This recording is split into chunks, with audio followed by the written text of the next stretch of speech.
Hi friends, ఎలా ఉన్నారు? అందరూ బాగున్నారా? So welcome to Lakshmisri vlogs అండి. నేను మీ లక్ష్మి. సో పిల్లలకి స్నాక్స్ కానీ లేదంటే బాక్స్లో స్నాక్స్కి ఇవ్వాలన్నా లేదా ఈవినింగ్ టైం టీటింగ్ స్నాక్స్కి మనం సన్న కారపూస అండి, గుల్ల కారపూస కావాలన్నా అప్పటికప్పుడు కలుపుకొని కొంచెం మోతాదులో చేసుకోవచ్చండి. కారపూస ఇష్టపడే ఎవరు ఉంటారు, మా పిల్లలు అయితే బాగా ఇష్టంగా తింటారు. దీనికి వచ్చేసి నేను ఎట్లా అంటే పిండి అమ్మ వాళ్ళ ఇంట్లో తెచ్చుకుంటాను. 1 కేజీ బియ్యానికి 1/2 కేజీ మినపప్పు అండి, వేయించిన మినపప్పు. ఎప్పుడు అమ్మ 2-3 కేజీలు ఇట్లా స్టాక్ పంపిస్తుంది. దీంట్లో ఇప్పుడు నేను 1/2 కేజీ పిండి తీసి జల్లించుకున్నాను.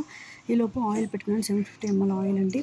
ఆయిల్ హీట్ అయ్యేలోపు దీంట్లో 1 స్పూన్ ఉప్పు, తర్వాత వచ్చేసేమో 1 స్పూన్ కారం, తర్వాత నువ్వులు, వాము ఇవన్నీ వేసి పెట్టుకున్నానండి. వాము కంటే వాము వేసుకోవచ్చు, లేదంటే నేను వేయించిన వాము పొడిని పెట్టుకున్నానండి. వేయించిన వాము పొడి ఎప్పుడు పిల్లలకి పాలలో కానీ లేదంటే ఇలా మురుకులో కానీ లేదంటే బజ్జీలకి యూస్ చేస్తాను. ఇప్పుడు ఈ మిశ్రమాన్ని అంతా బాగా కలుపుకోవాలి. సో ఆ కారం పొడి, ఉప్పు, మనం వేసిన వాము, నువ్వులు అన్నీ కలిపేసి బాగా ఇప్పుడు వచ్చేసి 1 గరిటె కాచిన నూనె లేదంటే వెన్న వేసుకోవచ్చు. మీ దగ్గర ఏది ఉంటే అది ఆప్షన్. నూనె కాగితే 1 గరిటె నూనె లేదంటే వెన్న వేసుకున్న తర్వాత వేడి నీళ్ళు అండి, గోరువెచ్చని నీళ్ళు వచ్చేసి ఆ పిండికి ఎంత సరిపడో చపాతీ పిండిలాగా కలుపుకోవాలి. సో నేను వచ్చేసి వేడి నీళ్ళు పోయడం వల్ల కొంచెం వేడిగా ఉన్నది, నేను స్పూన్ యూస్ చేశాను.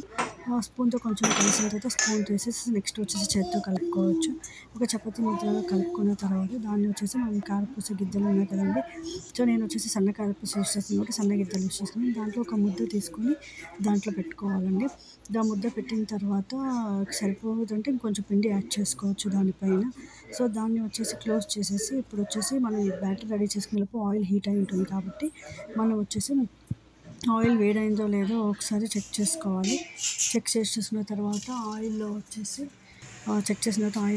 మనం ఈ కారపూసని వేసుకోవాలి. సో చూసారు కదా, ఇలా వేగుతూ ఉంటుంది. దీని ఒక 2-3 నిమిషాలు అలానే వదిలేయాలి. వదిలేసిన తర్వాత మళ్ళీ ఒకసారి తిప్పి వేసుకొని వేగిందా లేదా, ఇంతవరకు వేగాలని చూసుకుంటూ ఉండాలి. మనకి వేగిన తర్వాత పైన కలర్ చేంజ్ అవుతుందండి, లైక్ కొంచెం ఎరుపు కలర్ వస్తుంది. ఎరుపు కలర్ వచ్చిన తర్వాత దాన్ని వచ్చేసి మనం ఒక గిన్నెలోకి తీసేసుకోవాలి. సో మనకి ఆల్మోస్ట్ వేగిన తర్వాత తెలిసిపోతుంది ఆ కలర్ని బట్టి. సో ఇట్లా రెడ్ కలర్ వస్తుంది అండి. రెడ్ కలర్ వచ్చిన తర్వాత తీసి ఒక బౌల్లోకి పెట్టుకోవాలి దీన్ని. సో మీకు తెలుస్తుంది కదా, చూస్తుంటే కనుక వీడియోలో చూడండి, చాలా కరకరలాడుతూ చాలా క్రిస్పీగా వచ్చింది. సో పిండి అనేది మనం మెజర్మెంట్ ప్రకారం వేసుకుంటే చాలా బాగుంటుంది. సో మినపప్పు పిండి ఇప్పుడు వచ్చేసి మనం సర్వే బౌల్లో తీసుకొని టీ టైంలో కానీ ఎప్పుడు కావాలంటే అప్పుడు అలా పెట్టుకొని తినొచ్చు అండి. మీరు ఒకసారి రెసిపీని ట్రై చేసి ఎలా ఉందో నాకు తెలియచేయండి కామెంట్ రూపంలో. ఇప్పటివరకు నా ఛానల్ సబ్స్క్రైబ్ చేయని వాళ్ళు please subscribe my channel. Thank you అండి.